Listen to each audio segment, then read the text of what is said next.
So first of all, Ruth, is this the closest you've been so far in this 30-year anniversary tour to actually being near Wildwood? Is this film the closest at this location? Yes. Yes, very close, dangerously close. So thanks everybody for coming. Really, really appreciate it. It's awesome to show it here. Just a little housekeeping. If you're on Instagram, please follow Wildwood NJ Doc and Cutaway Merch. Woohoo! We had merch here, and thanks to Amy Hobby for doing this. Not necessarily an Atlantic City native, but now lives pretty close by. And thanks to the AC Film Club. What you guys are doing here is pretty awesome. So it's exciting. Thank you. I said earlier to Amy that why did we never join a film club early? So yeah, this is really great what you guys are doing. Thank you for saying that. Yeah, this is still kind of new for us. So yeah, it's very exciting to have you here tonight, Ruth. Thank you. So this film, we're on the 30-year anniversary tour for it now. This film has connections to Real Housewives of New Jersey, Lana Del Rey, various artists who have taken inspiration over the years, and here we are 3 decades later still talking about it. If you were going to try to make a film like this today, a documentary of girls just talking about their experiences in Wildwood in the summer, do you think that you would have to approach it in a different way now, given, everyone has a camera and these candid interviews in public are kind of more commonplace? Would you have to kind of come at it with a different angle, do you think? That's a really great question, and one that we were asked. We showed the film at the Berlin Film Festival this year, which was crazy. I said, "Is this the first Super 8 film you've ever showed at the Berlin Alley?" And maybe it was, but I don't think we could make this now. Do not. I just think that cameras. People are tired of cameras. People are so used to cameras, and this was like the first time that anyone had ever asked them anything. No one, you pay attention to New Jersey girls, but most people don't listen to girls from New Jersey. And we really wanted to hear what they had to say because they had such interesting things to say. And it was almost like when we were on the boardwalk, it was almost like no one had ever asked them what they thought about anything. And I always thought they were really fascinating. So I think that it's a really different time. In fact, we're running around the boardwalk with our gear and our boom mic with the Zeppelin on it so that it's, you don't hear the wind. And somebody came up to us and said, "Where'd you win that?"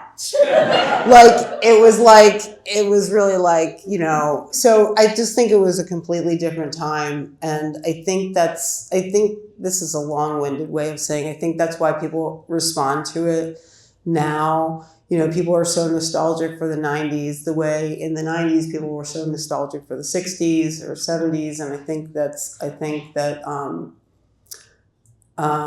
we want it back, right? We want that time of innocence. I'm very sentimental right now because of, where we're not now.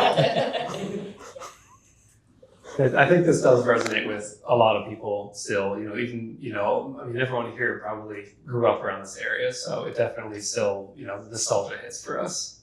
One of the things that I also want to ask about you mentioned that a lot of these women are kind of dressed their best to essentially go to the beach and just get into fights with each other sometimes.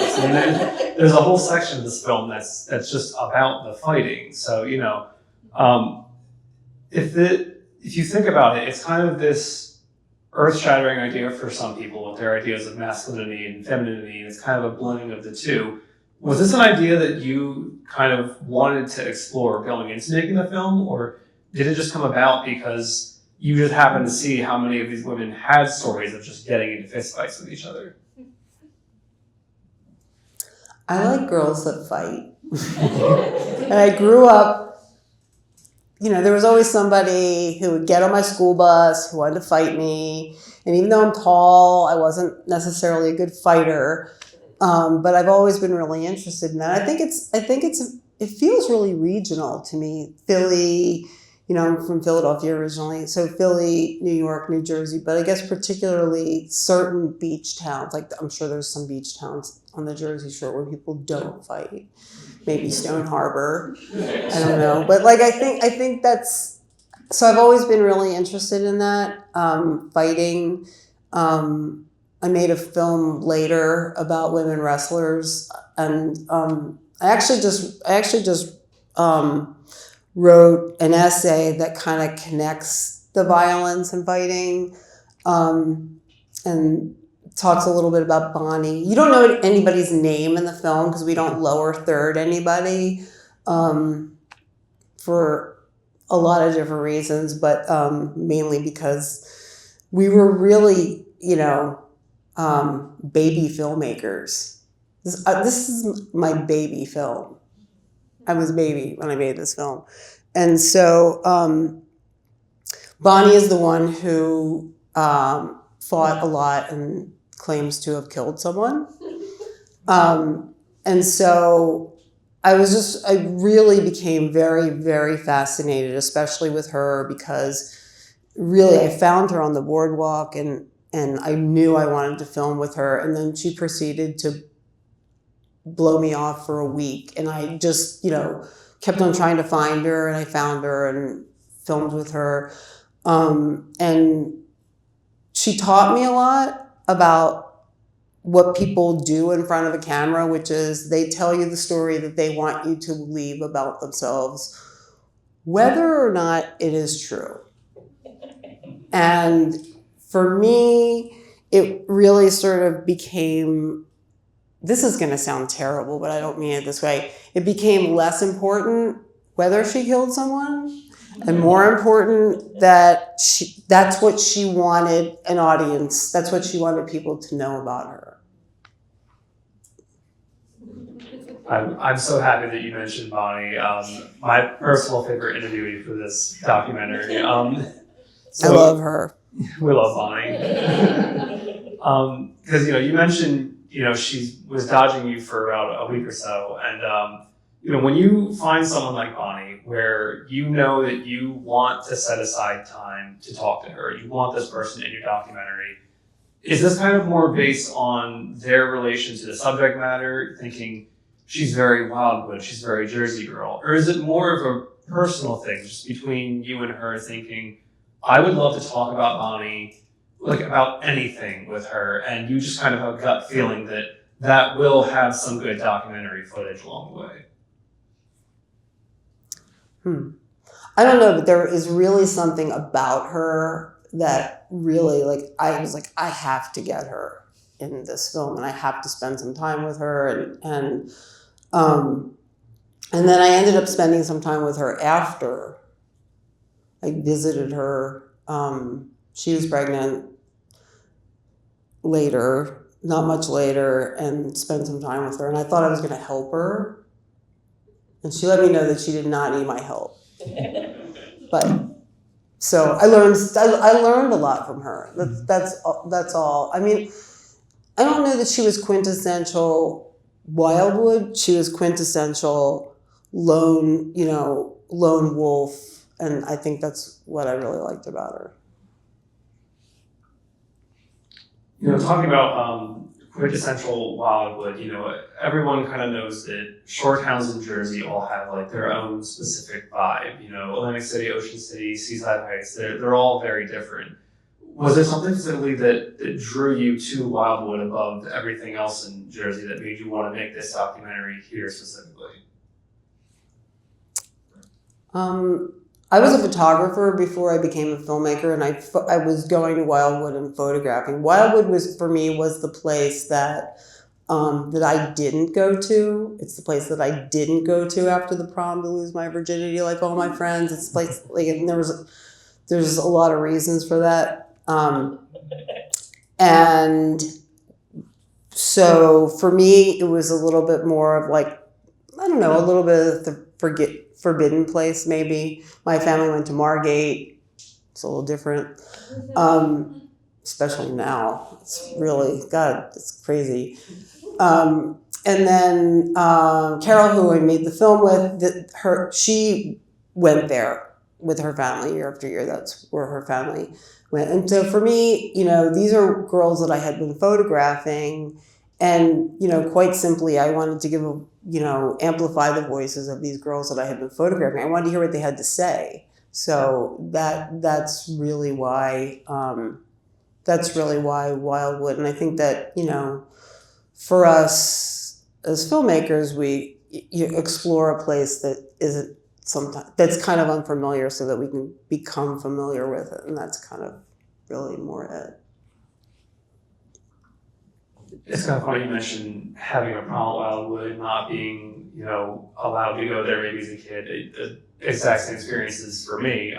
You talked in the commentary track on this film about Wildwood kind of feeling evergreen in a sense. You can go back decades later and see some of the same signs, some of the same buildings there that you had previously. Do you think that there's kind of a relation in this to the idea of girlhood or womanhood, where we watch these girls having their experiences 30 years ago and it's still relatable to us? Do you think that's kind of integral to Wildwood a little bit?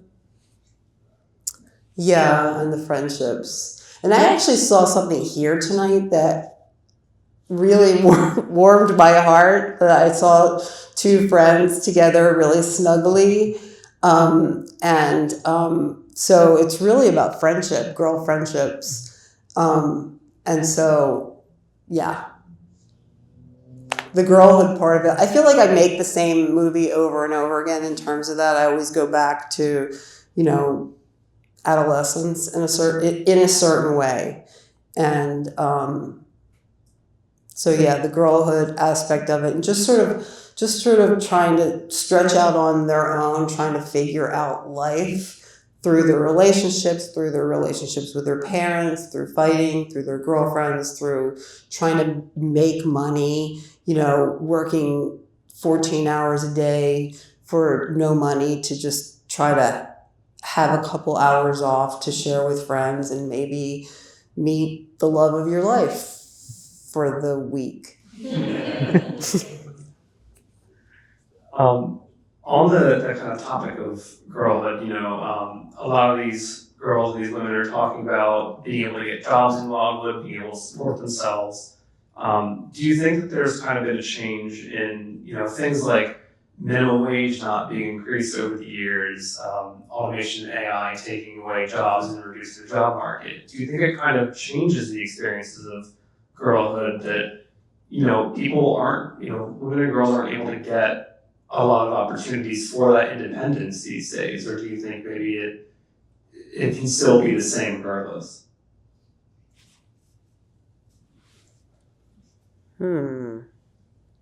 That's a really sore subject. Because I'm definitely I am looking at this many decades later. I'm so glad that I personally am so glad that I was raised to think that I could do anything, because if I hadn't, I might not have done this. And then decades later, especially in the film industry, we were kind of told a little bit, actually you can't, sort of, to a certain degree. And I think that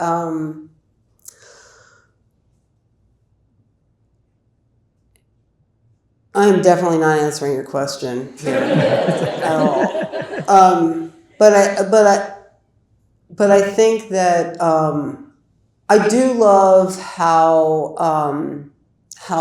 brutally honest this generation, these girls are about their aspirations, and there's a lot of overlap, and they are really similar. But I think that the girlhood of now is I think there's a lot more fighting nationally, globally, because that's what had to happen. There's a lot less. I think young girls are a lot less idealistic now, maybe. I think that's a good way to put it, yeah. So maybe for our final question, this film was shot and edited on film. You had to do a lot more planning stage to, actually know what you want to do before you started shooting this. If you were to, make this today, maybe make it digitally, edit digitally, do you think you would go about it in a different way? Or do you think the conveniences are almost a restriction in that they sort of, the shooting on film required that planning and that sort of made you have to go about it in a more intricate way? Well, we had to make a lot of decisions because this is a film club. I get to talk about the film part of this. This is awesome. Okay, so can I talk a little bit about how we made it? So there was an ad in the back of a magazine that said, "Crystal sync your Super 8 camera." And I bought a Super 8 camera and I sent it away with a $500 check to get it crystal synced. And maybe it didn't really work. And so this film was completely linearly edited. So no nonlinear digital editing. We did use nonlinear digital editing for the audio, which is how we were able to sync every single frame of the film. So if in the edit, which happened on paper, from if there was something that we didn't like, we were at minute 11 and there was something that I didn't like at minute 5, we had to go back and go from minute 5 forward.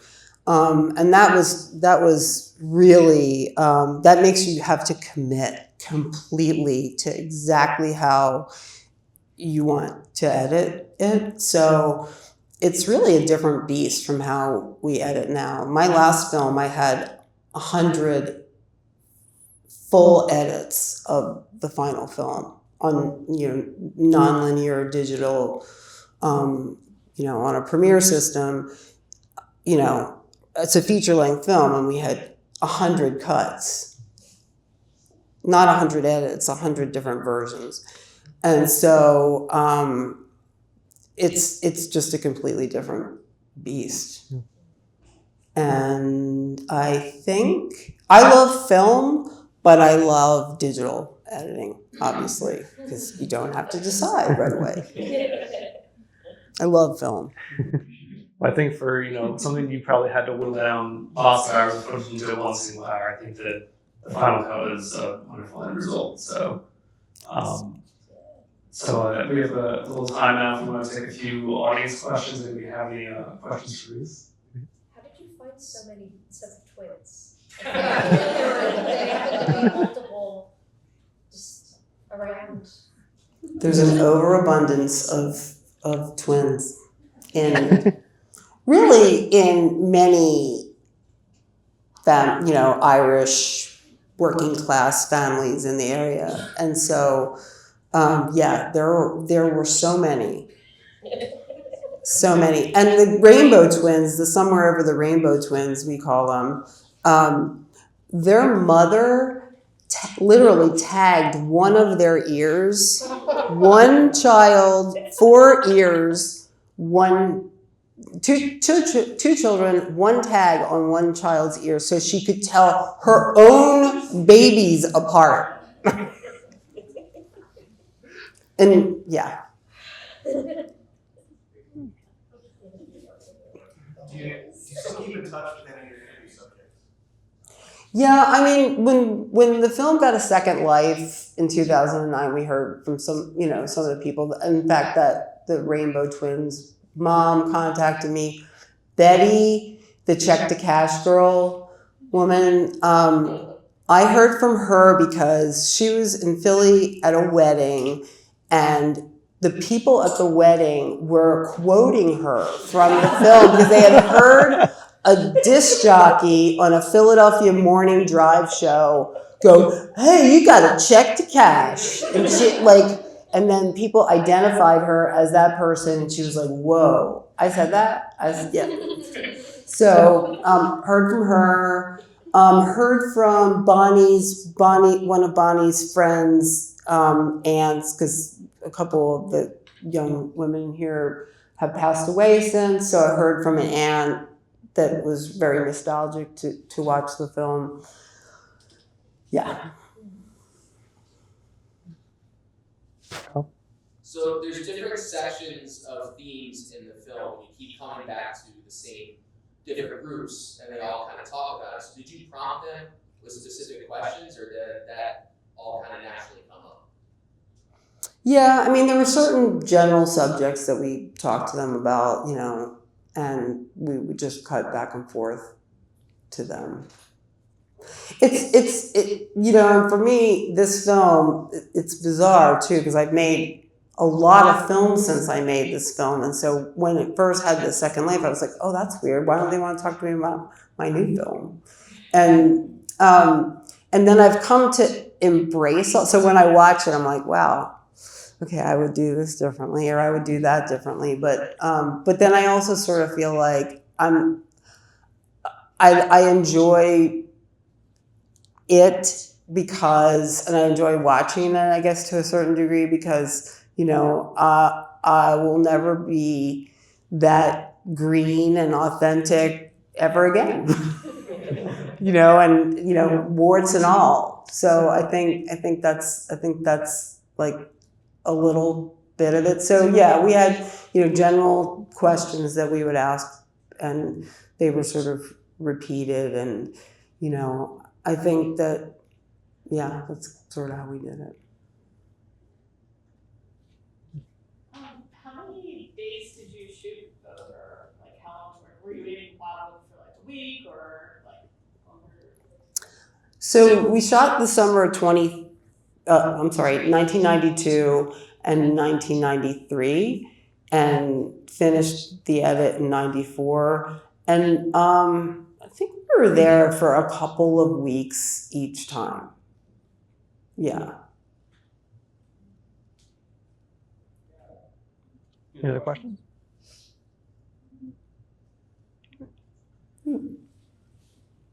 What was the thing that shocked you the most about filming this? Like interacting with people, or just like the environment? Like, what is something that really, really stood out to you in engaging with these people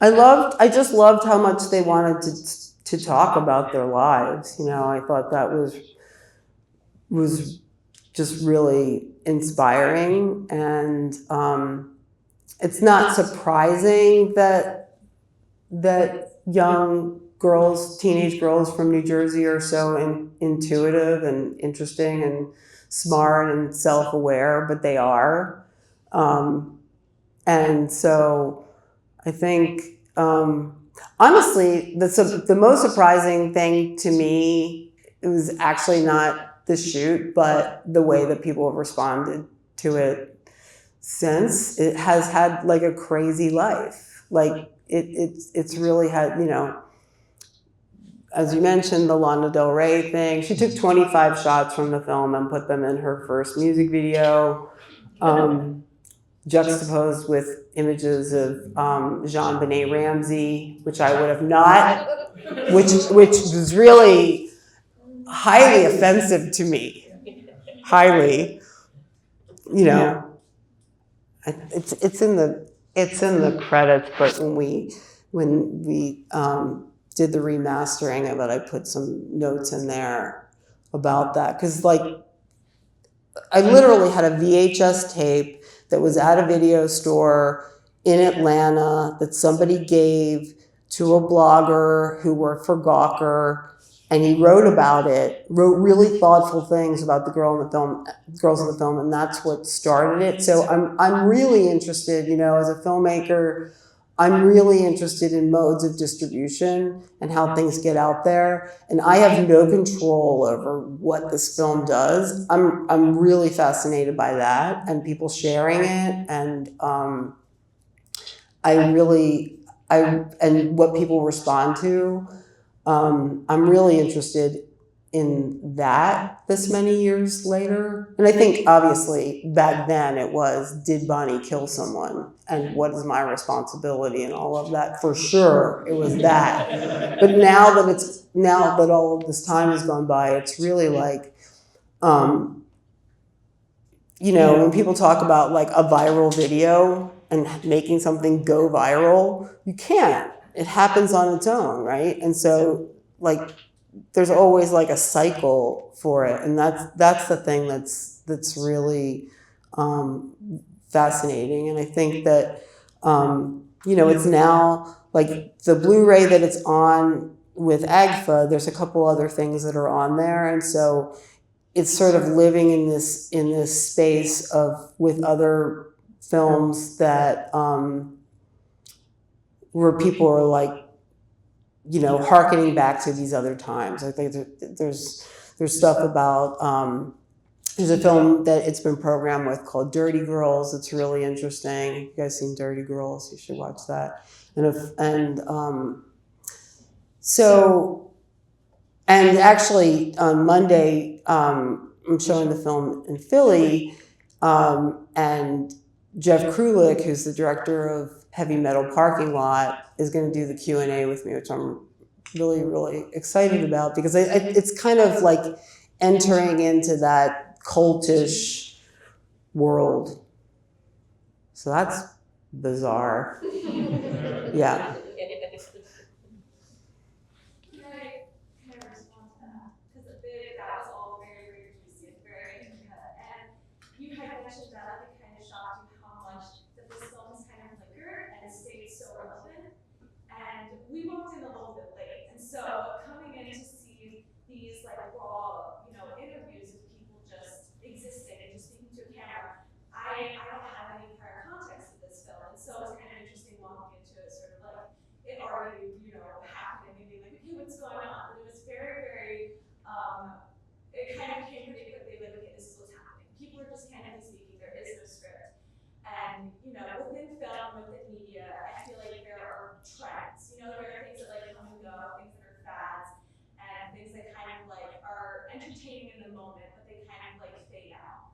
But with this, it makes so much sense that this film has stayed relevant because, yeah, there are certain like, trends of like, certain types of horror films that are like entertaining in the moment, they kind of fade away, or like trends in technology and media and artists that are relevant. But something about this film that is so special is the raw humanity of it. Like people crave authenticity, and like people crave humanness. People always think like, oh, back then, things were different, but everybody was still so human. Like that's why seeing pictures of Victorian families from back in the day holding their cats.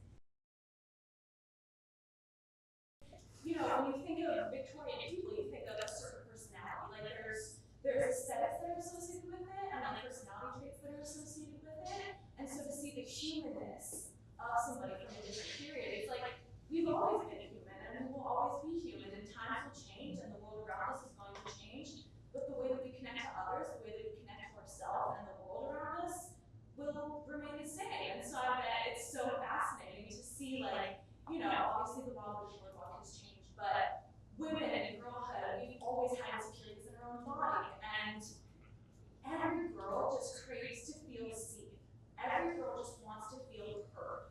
And so, like, I'm sure that, it's definite that that movie has stayed with those women, because that was probably the first time that anybody had ever wanted to hear them speak their mind, gave them this space to talk about their insecurities and talk about their dreams and kind of actualize them.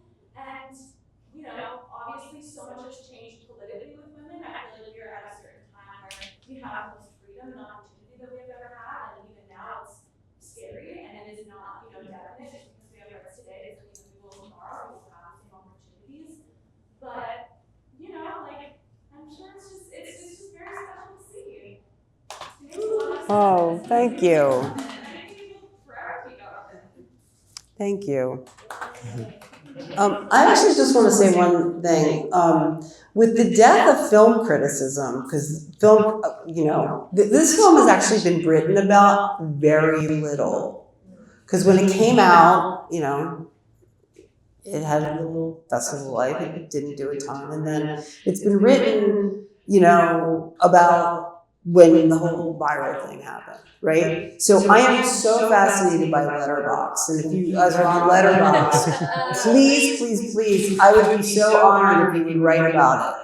Because that is where we get film criticism now. And you know what? If the film is authentic, those things are really authentic, right? People have written the most amazing things about this film on Letterboxd. I am so humbled and honored and wonder what happened to film criticism. Because it's like, I know that people have lost their jobs and, you know, nobody's writing about art anymore. And so Letterboxd has such a special place right now. And so there's also a really interesting conversation about us as independent filmmakers taking it over, and I really hope that we do. I really hope that we do. Somebody, like, I'm gathering the things that people have written about this most recently, and I'm trying to figure out what to do with them, because like the things that people have written, I've never had anybody say about my work, and it's like the tiniest little thing. Somebody wrote, "This is the best film about, you know, feminism disguised as a film about New Jersey." Like stuff like that, you know, just like a tiny little thing. And even with you know, the second life of it, you know, there just has not been a ton written about it, because people, you know, critics have to write about whatever the new Marvel film is or whatever. So they're not writing about this. So any chance that I get to see those things that people write, even if it's 4 words, it's awesome. But thank you for your comment about that it's going to be around forever. It's like it's in a little time capsule box.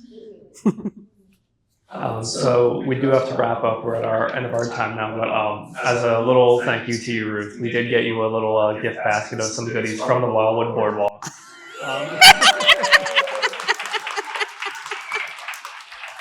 hilarious! Oh my God. Wait, the first thing I see says skinny on it.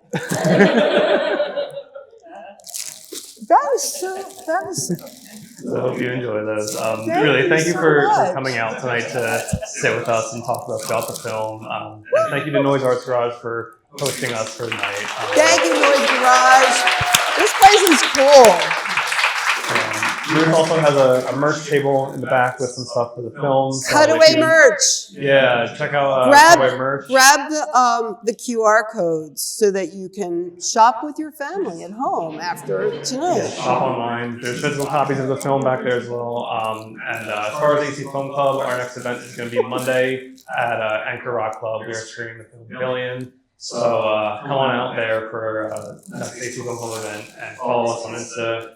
And Ruthless Films, correct? Follow Ruthless Films. Ruthless Films, Wildwood, NJ Doc, and Cutaway merch.